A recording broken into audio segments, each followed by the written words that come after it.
Right, so there's some weird blurring that's happening through this point. Through here, it doesn't look quite realistic either.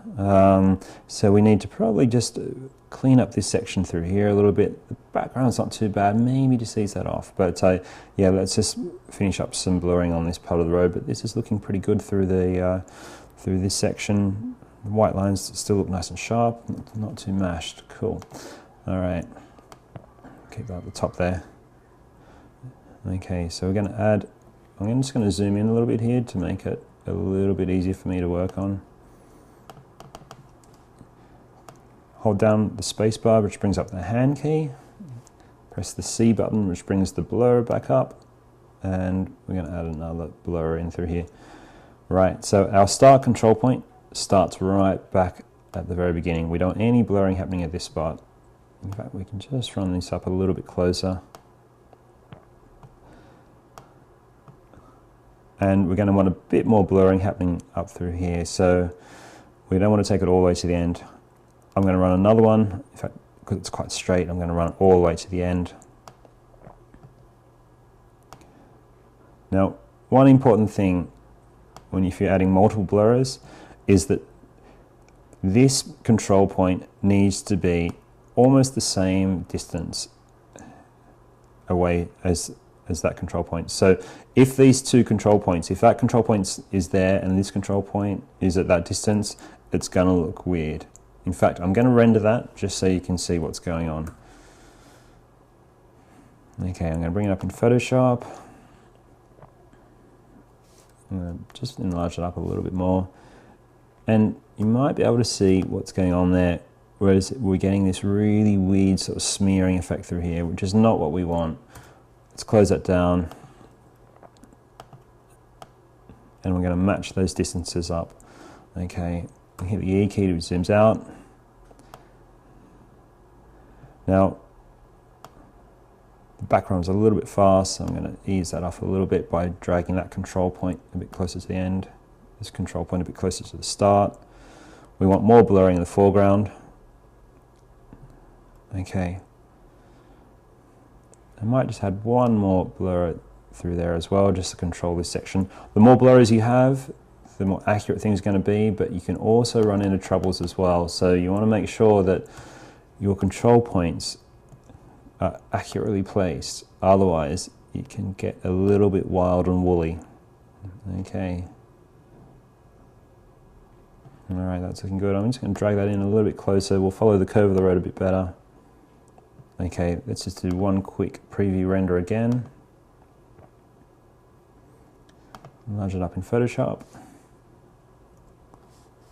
And we're looking pretty good. Okay, we've got our pivot point there, which is looking nice. The background's blurred, but not too blurred. It's nice and blurred in the foreground. It's looking good, it's looking good. I'm happy with that one. Okay, let's hit the E key. All right, I think we can give this a full render now. So we're going to hit the full little button there. It changes the scaling to bicubic. This is a 7K original image, and it's going to take a lot longer to render. So I'm going to come back in when it's finished its render, and we'll have a look at the high-res render. Okay, so on a MacBook Pro, that's just taken a few minutes to render. I'm going to, again, bring that one up in Photoshop. And you can see some of the little pixelation or some of the little draggies that you might have seen on the previews gone on the high res, which is good. And it's looking really smooth, it's looking really fast. We could ease the speed off a little bit, but I quite like it quick like that. It looks realistic, it looks fast. I'm really happy with that. I just thought I'd tell you a couple of do's and don'ts with some of these curving and blurred roads. One thing you want to really make sure of is that you do not blur from a different direction. I'll give you a quick demonstration of that. As you can see, all the blurring is happening in one direction. We're going around the corner, so from left to right here. We're not blurring.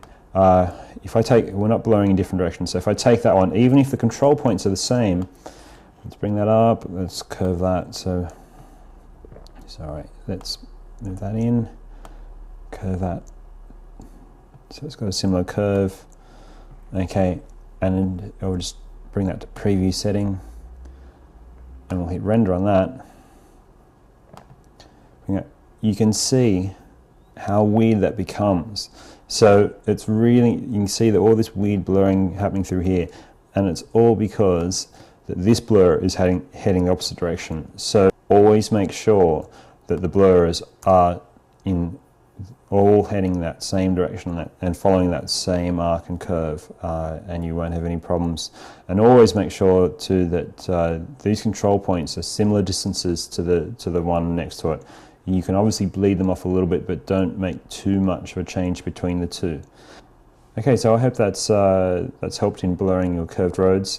The next tutorial will be blurring a spherical HDRI image, which you can use for your 3D renders. So please stay tuned for that one. Thank you.